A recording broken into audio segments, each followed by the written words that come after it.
ভাবি এখনো দাদু বেঁচে আছে, বাবা বেঁচে আছে, এত আগের থেকে আমার ধর্মকর্ম করার কি দরকার, তাই না? সবাই ভাবি যে খোল করতাল নিয়ে হরিনাম টরিনাম এইগুলো বাবা দাদু এরা করুক, কিন্তু একটা কথা কি জানি, এই ধর্ম বলুন, সঙ্গীত সাধনা বলুন, কিংবা লেখাপড়া বলুন, এইগুলো শেষ বয়সে হয় না। শেষ বয়সে কি হয় গো?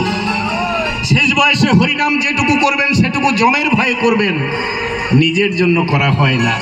তাই কি বলছে জানেন? গানের মধ্যে বলছি, কথা বেশি নয়, পরবর্তী শিল্পী আছে। কি করে যাব বলো বৃন্দাবন,